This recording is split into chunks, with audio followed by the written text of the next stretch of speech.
Oh, hi there. I didn't see you. I'm just reading my new book, drinking some hot cocoa out of my new mug, and trying on my cozy new hat. No, I was able to get them for pretty cheap. This mug right here was only $1. The hat was only 5. The book was 10. The hat and the mug are from China, and because of that, I was able to get them for a pretty good deal. Certainly, I've benefited tremendously from free trade with China, but you know, I've been thinking about it, and from some of the things I've been reading, it seems like maybe there are a few people out there who aren't benefiting as much. Economists have always known that trade could have redistributive impacts. That is, could benefit people in other countries at the cost of certain workers in the United States, in particular manufacturing regions. But until recently, that hadn't shown up in the data.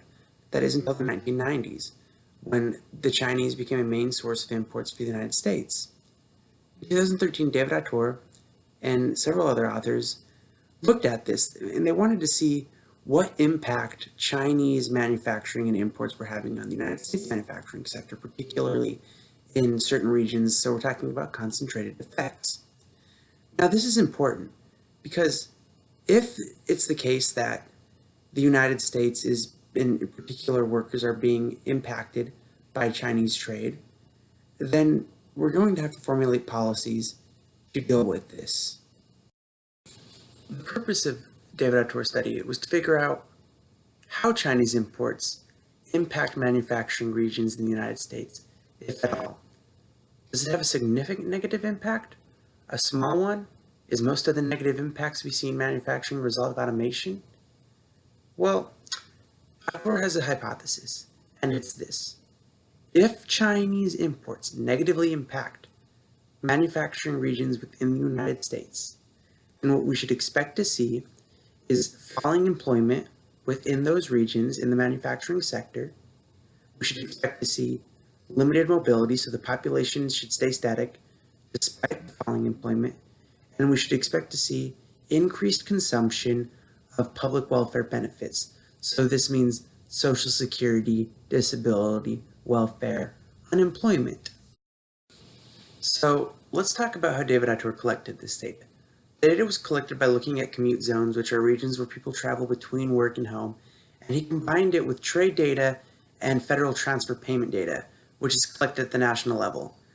The data gathering itself was a productive process because the concept of labor regions and commute zones are really a measurement apparatus, and they're only utilized by economists for measurement purposes. So the distinction between zones is largely an arbitrary thing, but it's useful for us being able to sort out what's going on in different parts of the country and how different manufacturing centers are affected by trade.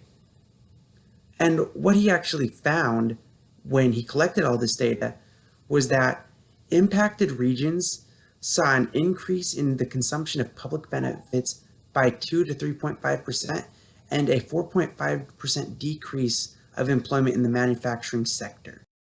So as we can see, the data confirms the hypothesis that Chinese imports have a concentrated, that is, rather than dispersed, negative impact on manufacturing regions, and that these impacted workers do not recover.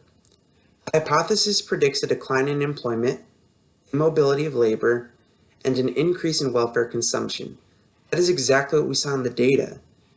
This is inductive confirmation, as Autor said that if Chinese trade was producing negative concentrated effects from which the workers do not recover, then we would see lower employment in the manufacturing sector, no population change in the affected region, and an increase in the consumption of welfare services, which we do.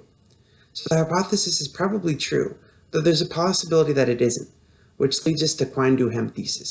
So there are two ways in which we could apply Quine-Duhem thesis to this study. The first is underdetermination of data.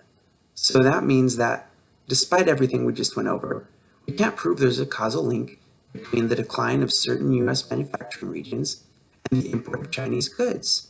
It might be that there's an aggregate demand shortfall. So individuals just don't have a lot of money, they can't buy a lot of products. They can afford the Chinese products, but if there were no Chinese products, it isn't as though they would be buying American products. They simply wouldn't be buying anything. So it wouldn't be the Chinese fault.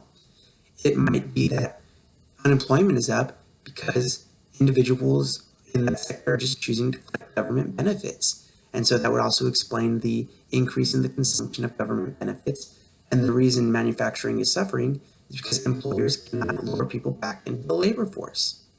It might be that Americans are really sympathetic to the plight of the poor Chinese, so they want to buy lots of Chinese products because it's good for the Chinese economy and helps a previously impoverished region of the world escape that situation. The other way in which the quantum thesis applies is that there's a tribunal of beliefs. So we could theoretically save the hypothesis that Chinese imports do not impact the United States manufacturing regions by saying that they don't impact it if, for instance, you have a fluid labor market or flexible labor market. So in this case, that labor is able to set their own wage floor rather than the government doing it for them. And there's no way to really determine whether that's a good auxiliary hypothesis or not. And you could keep adding those. So I think that gets to the core of the issue. Despite our strong intuitions that Chinese imports are impacting manufacturing within the United States, and studies that seem to indicate this, it might just be that those studies aren't taking into account proper auxiliary hypothesis, or that they're focusing on the wrong correlations. So thank you for watching this video, and I hope you found this interesting. I hope you were willing to have a more favorable view of economics, and I hope you have a good break.